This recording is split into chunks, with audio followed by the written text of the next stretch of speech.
Conflict. It is a strong disagreement that people will have. It's a clash of interest. And what we will find is conflict seems to be in our lives almost every day. There's probably not an hour that goes by where there is not a potential conflict that is there in your life.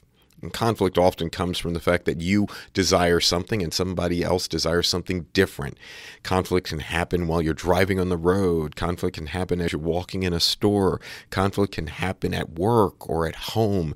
Conflicts often happen throughout our lives. And maybe you're one that finds himself so overwhelmed with conflict. You feel great levels of anger inside, or maybe you're feeling anger coming towards you. Maybe you're feeling intimidated, or maybe you find yourself running away from conflict, or you just don't know how to ever have peace in your life. Well, I want you to know that there are some principles that God has given us in His Word. And these principles teach us how to master conflict and how to respond to conflict in a biblical way. And I'm looking forward to teaching you those principles in this study.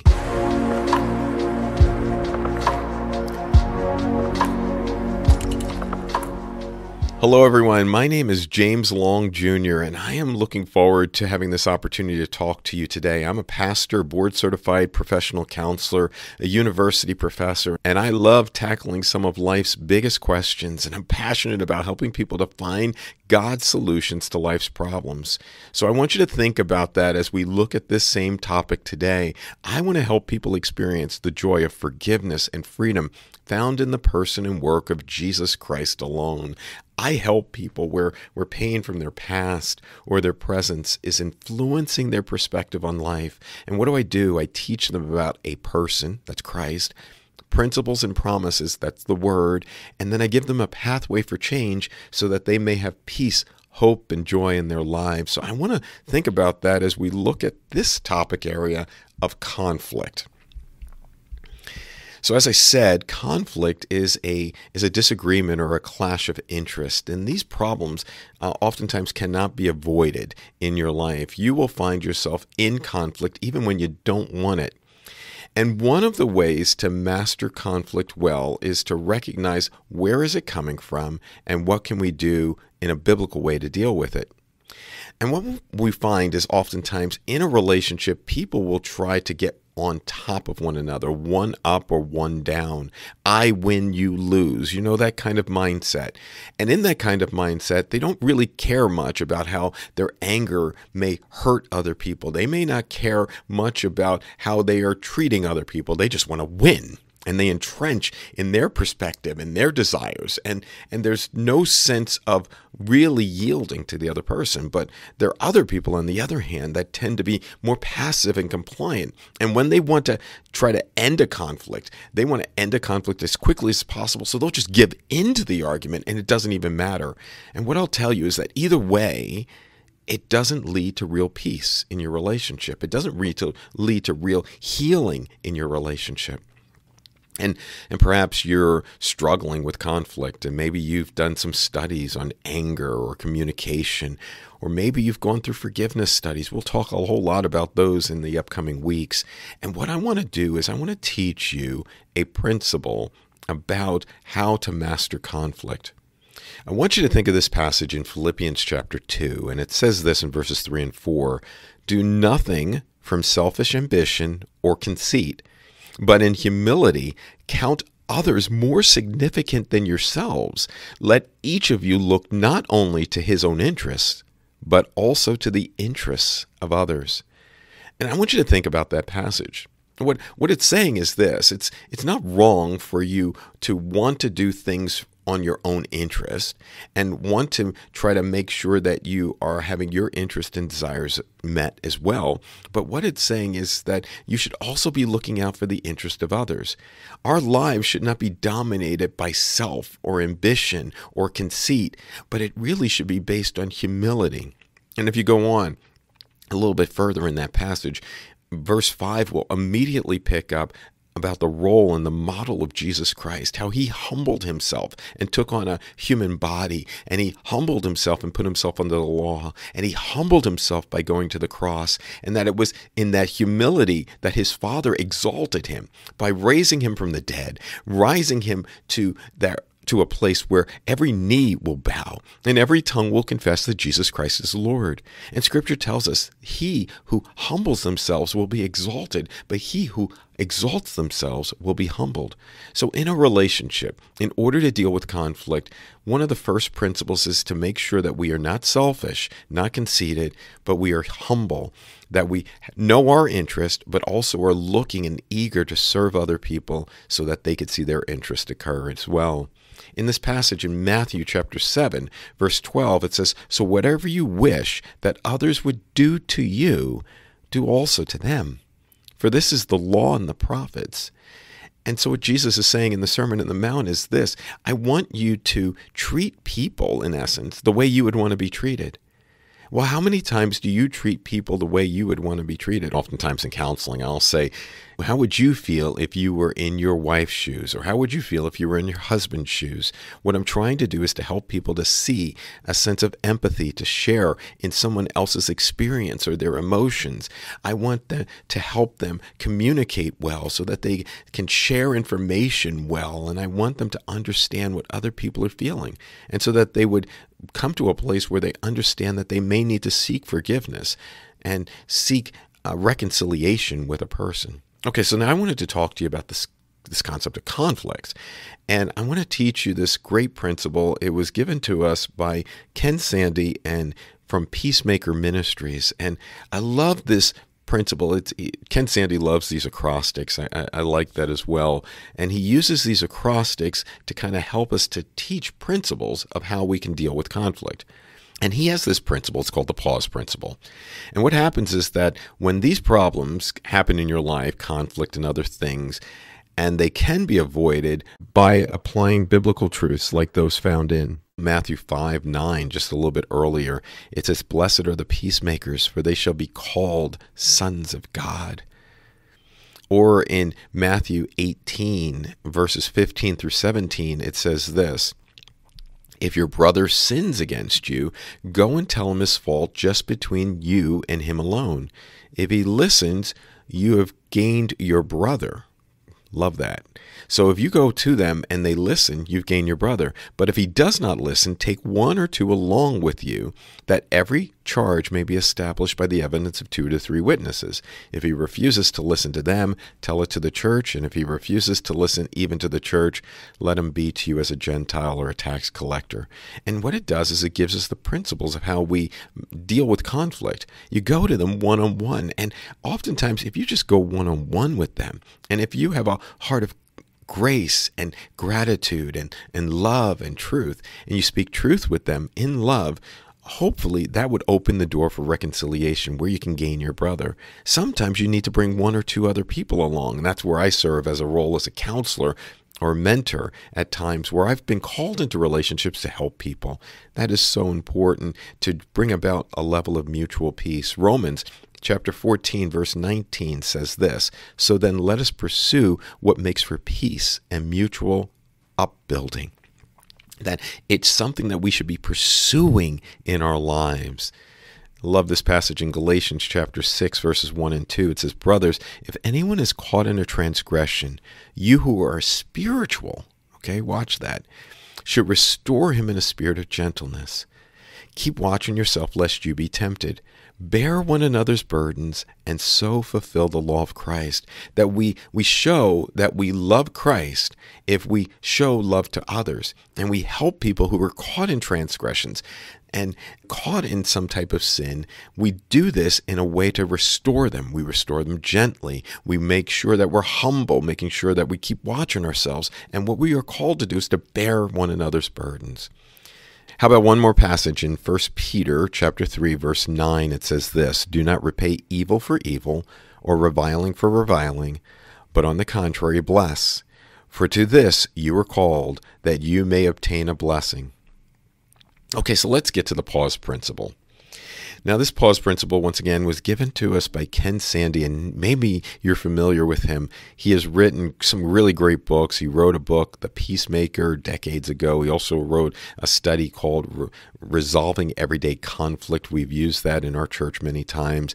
He is now the director and founder of Relational Wisdom 360 Ministry. I'm one of their certified counselors. I'll talk to you more about that at the end of this study. And what I want to do is this. If you're familiar with Ken Sande, and I love this because I do this often as well, he uses these acrostics. And acrostics are ways to help us learn principles. And so as we look at conflict, that's our topic, I want you to use this pause principle, P-A-U-S-E. And this pause principle will help us to deal with conflicts in a better way. See, these problems can be avoided by negotiating in a cooperative manner, since this approach seeks solutions that are beneficial to everyone involved. See, this style of negotiation tends to preserve and even improve relationships. And rather than the win-lose or one-up, one-down mindset, we look to win-win in this relationship. See, cooperative negotiation can be described as a combination of love and wisdom.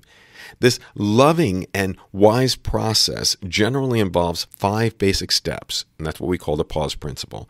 When you need to negotiate, pause. And we'll see this. Pause stands for prepare, affirm relationship, understand interest, search for creative solutions, evaluate options objectively and reasonably. Okay, let's start with prepare. Preparation is one of the most important elements of successful negotiation, and the following activities are really good for preparing for negotiation. First, pray. How many times do you jump into a conflict and do not pray? I oftentimes will bite my tongue, or I'll put my hand over my mouth and just go vertically in my mind and seek God's help in this. Lord, help me to see, help me to hear. So pray. The second is to get the facts. Get the facts that are needed in this relationship. Oftentimes we already jump into the conflict and we already know what we believe. And what we need to do is to get the facts. Listen. Identify issues and interest. Try to discern the real cause of the disagreement. I want you to not look just at the surface. I want you to look at what's happening underneath the surface. I want you to listen for their heart. The Bible talks about the heart is the internal mechanism, the internal person. And so what I want you to do is to think about, what is it that they're really saying? What is it that they desire? What is it that they fear? What is it that they love? What are their deepest desires? And I want you to do that for yourself as well. Pray, get the facts, identify interests and issues, study the Word. You know, before you go into that conflict, I really want you to get into God's Word and to look up some of the passages, perhaps some of the passages that I gave you earlier. I want you to develop options. I want you to be prepared to explain how each option will benefit you or the person that you're in conflict with. Anticipate reactions. Develop a response to each of those reactions. Plan an alternative to the negotiated agreement. Seek an appropriate time and place to talk. Plan your opening remarks. Plan how to set positive tone at the outset of the meeting. Seek counsel. All of these are really quick bullet points, but can you imagine if you actually applied some of those principles in preparing for conflict? Part of the reason why conflicts oftentimes go haywire is because people jump right in and they act emotionally. And what we find is that the more emotional a person is, the less they think rationally and objectively, the less they tend to think reasonably. And so what we want to do is try to get our emotions under control, and we want to prepare. I'll give you an example. As a young person and in junior high, high school, and even in college, I struggled with confronting people. And I struggle with communicating. I struggle with communicating positive things. I struggle with communicating negative things. And so what I found myself was I get tongue-tied and I would get overwhelmed. So you know what I did starting in high school? is that I would start to think about what I wanted to say to the other person. And I would actually write it out. Yeah, I know it sounds kind of crazy, but I used to write out exactly what I would want to say to them. And then what I did was I put myself in their shoes and I started to think about what they would want to say or how they may respond to each one of my points.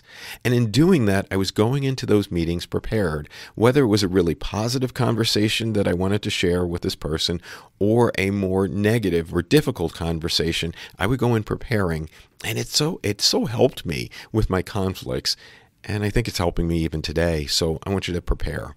The second thing I want you to do is not only prepare, but I want you to affirm the relationship. See, a conflict generally involves two basic ingredients, people and problems. And we usually ignore the feelings and concerns of other people and focus all our attention on the problems that separate us. And so what I want you to do is to affirm the relationship, or here are some ways to demonstrate concern and respect during this process of the pause principle.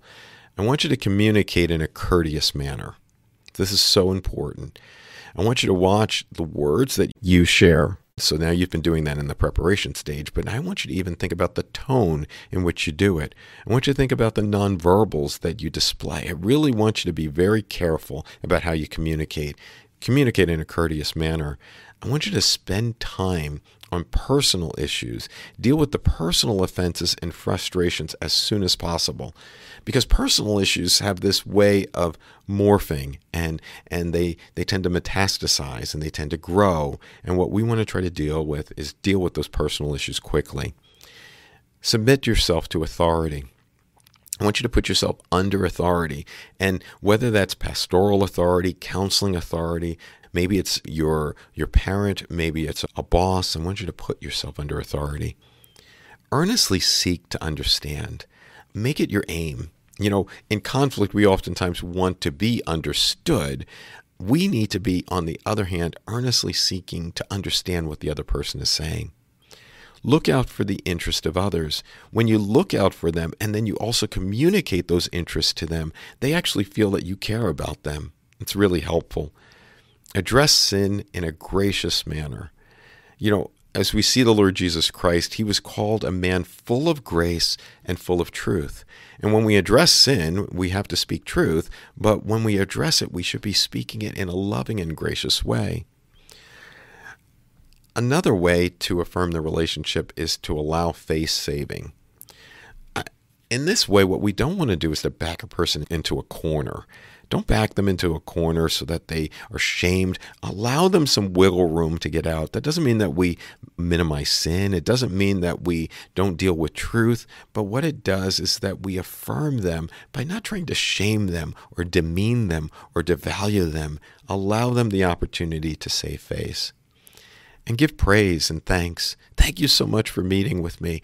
I can't tell you how much this means to me. Those type of ways of praise and thanks are so important. If you sincerely and consistently affirm your concerns and respect for the other person, you will generally have more freedom to discuss material issues honestly and frankly. So now the personal issues are relational, but then there's material issues. Maybe you owe me something, or you didn't fulfill this particular obligation.